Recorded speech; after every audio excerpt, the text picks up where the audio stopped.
A las boas, que tal estades? Espero que, pese ao confinamento, todo vaya ben. No vídeo de hoxe imos aprender sobre funcións en Python. Estas van nos permitir estruturar moito mellor o noso programa e, ademais, reutilizar líneas de código. Bueno, imos ao chollo.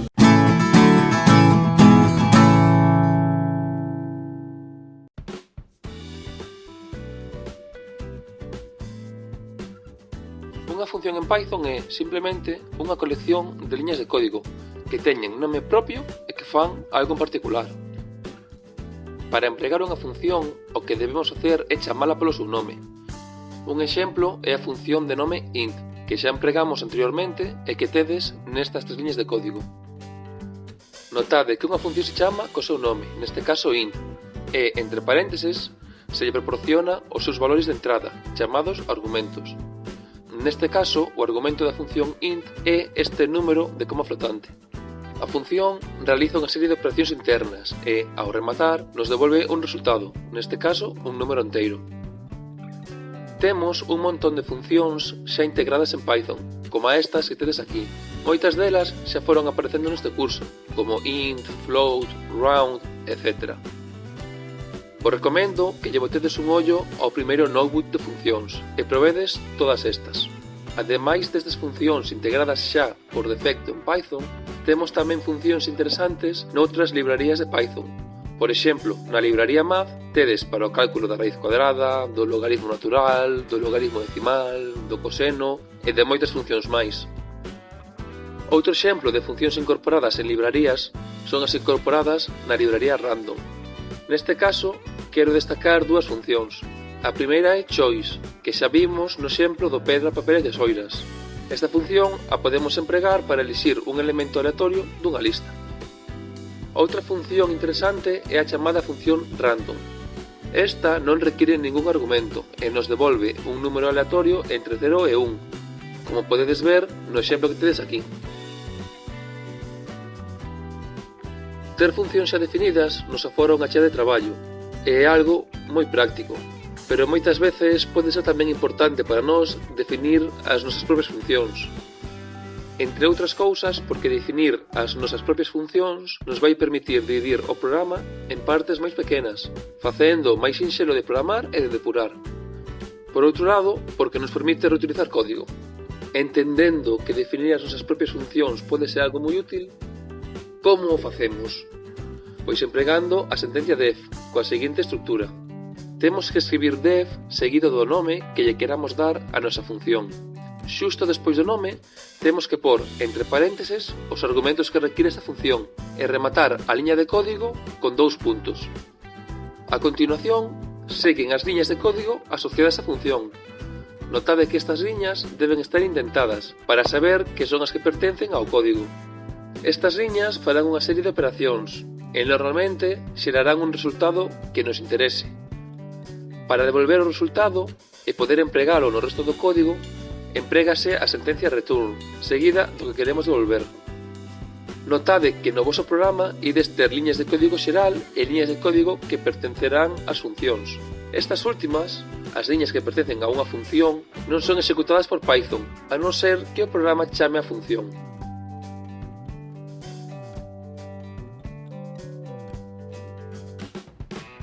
Cando se fala de funcións, aparecen os conceptos de variables globais e locais. Unha variable global defínese fora dunha función e é accesible todo o tempo, por iso é global. Pola contra, unha variable local defínese dentro dunha función e, unha vez que a función é executada, esta variable é destruída. Temos aquí 3 exemplos de código que penso que poden aclarar mellor estes conceptos. En todos eles temos unha función chamada f e, fora da función, temos o código que vai executar o programa. Recordade que as liñas de código asociadas ás funcións non se executan salvo que se chame a mesma.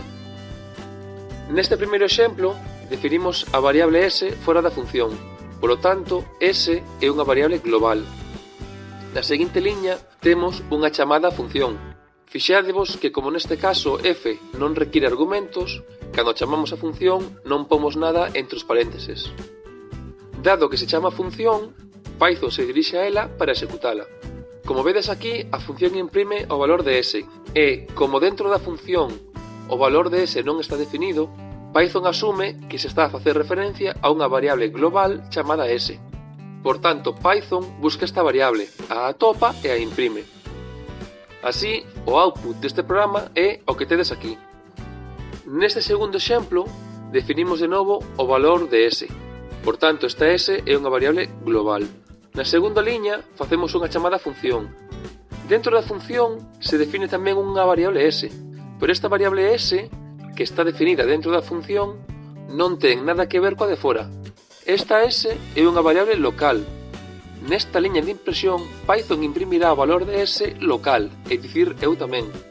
Ao rematar a función, Python volve aquí e executa a seguinte liña, que é este print S. Que ocorre aquí?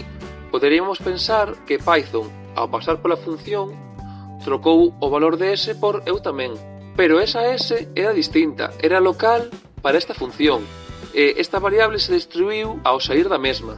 Por tanto, esta liña está a chamar pola variable S global, é dicir, gusta de Python, que é o que imprime. Aquí tedes o output deste código. Como terceiro exemplo, temos estas liñas de aquí. O código é idéntico ao anterior, salvo porque antes de definir o valor local de S na función, temos un print S. Que ocorre aquí? Pois Python faise unha pregunta como se facía no primeiro caso. En toda función f se define unha variable local chamada S? Pois sí, na seguinte liña. Por tanto, dado que esta función ten un valor local da variable S, non colle o valor de S global. Sen embargo, dado que esta variable local se define despois do print, o programa deixa de funcionar se dando un erro, que indica que a variable local foi empregada antes de ser definida. Sei que estes conceptos poden ser un pouco complicados, pero espero que vos fagades unha idea sobre eles. O certo é que poderíamos falar dese tema durante moito tempo, pero neste curso imos quedar solamente con esta pequena pincelada. Para os que teñades máis interese, vos recomendo que fagades búsqueda en Google sobre o tema.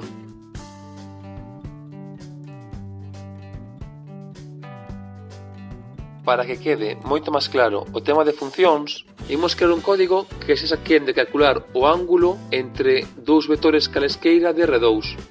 E para iso imos facer uso de funcións. Recordade que se temos un vector u con coordenadas u sub x e u sub i e outro vector v de coordenadas v sub x e v sub i, o ángulo entre eles pódese determinar a partir do produto escalar. Como sabedes, o produto escalar entre dos vectores pódese calcular dese xeito, multiplicando as coordenadas x e as coordenadas y e logo sumándoas. Ou pódese calcular como produto entre os seus módulos polo coseno do ángulo que forman.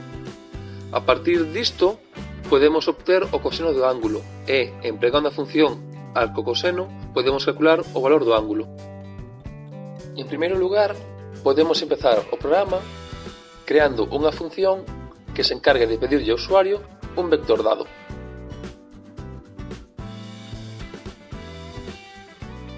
Podemos chamar esta función pedir vector. En este caso non requiere ningún argumento. A coordenada x a podemos pedir empregando a función input e convertindo o resultado a un coma flotante.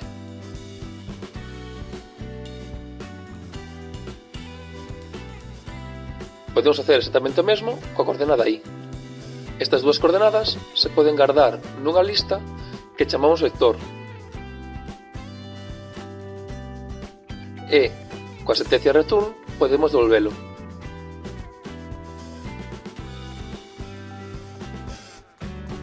Podemos comprobar que esta función funciona ben empregando-a aquí.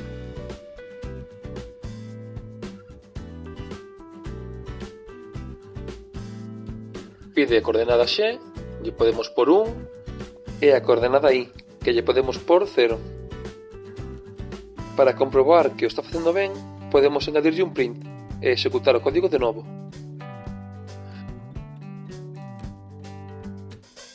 Estas liñas de código as podemos copiar e modificar simplemente para pedir o vector v.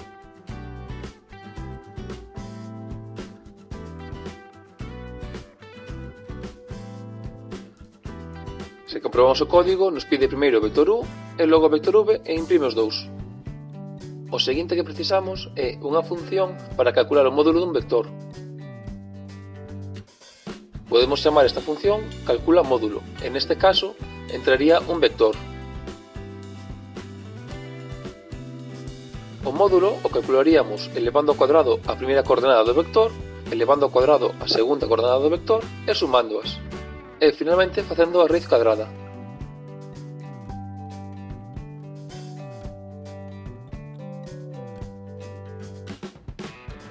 Fixadevos aquí temos que importar a función sqrt da libraría math. E por último, podemos devolver o módulo. Precisamos tamén unha función para calcular o produto escalar de dous vectores.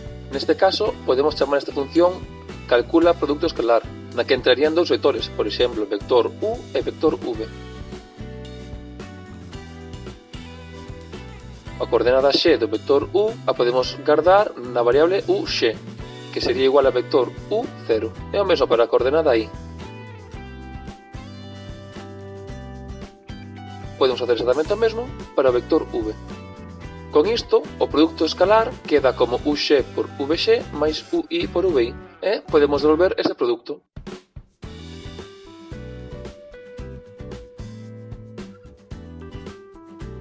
Finalmente, precisamos unha función que nos permita obter o ángulo a partir do produto e dos módulos. Podemos chamar esta función calcula ángulo, e requeriría o produto escalar, o módulo do vector u e o módulo do vector v. Neste caso, o coseno vería dado por produto escalar dividido módulo u e dividido módulo v.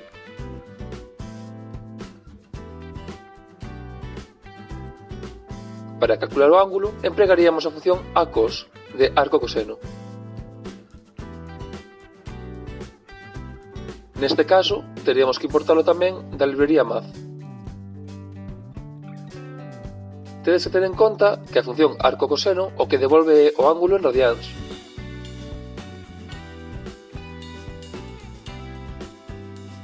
Para convertilo a graos, podemos, por exemplo, multiplicar por 180 e dividir por pi.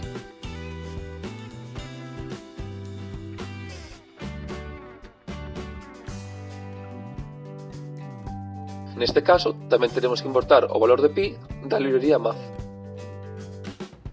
Finalmente, podemos devolver o ángulo. Agora entón, o único que queda é calcular o módulo de u. Por tanto, empregaremos calcula módulo e introduciremos o vector u.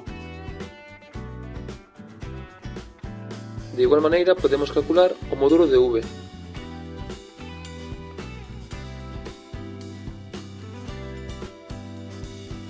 E o produto escalar o podemos calcular coa función calcula produto escalar, na que neste caso entrarían o vector u e o vector v.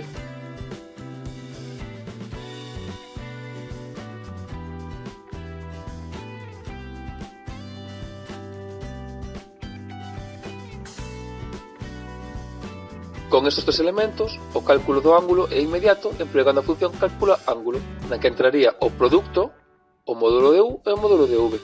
Podemos engadir aquí unha liña na que se indique canto vale o ángulo.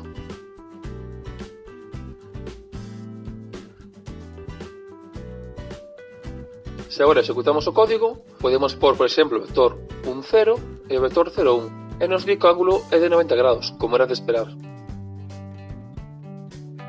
Podemos facer dúas probas máis, por exemplo, o vector 1,0 e o vector menos 1,0. Neste caso o ángulo é de 180 graus. E finalmente podemos probar o vector 1,0 e o vector 1,1, que, como vedes aquí, está a 45 grados. Fixadevos que aquí non dá exactamente 45 grados, é debido aos erros numéricos que hai ao almacenar números en coma flotante. O que podemos facer é empregar a función round sobre ángulo, para que nos redondee o ángulo a 3 decimais. Con isto, se executamos de novo o programa, xa non devolve o ángulo con tantos decimais. Notade que todas estas liñas de aquí encárganse de calcular o ángulo entre vectores. Por lo tanto, podemos definir unha nova función que empregue outras funcións. E lle podemos chamar ángulo entre vectores. En este caso, os vectores de entrada serían u e v.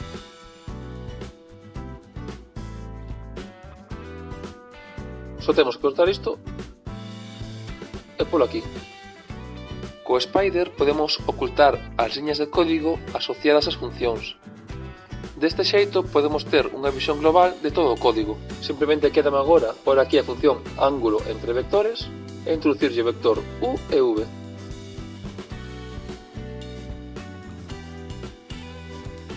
Isto que tedes aquí agora é o código do programa. Simplemente temos unha liña para pedir un vector, outra liña para pedir outro vector e outra liña para calcular o ángulo. Toda esa simplificación no código a logramos grazas ao uso de funcións. Podemos decorar un poquinho máis o programa e engadir uns prints na función ángulo entre vectores, tal que así.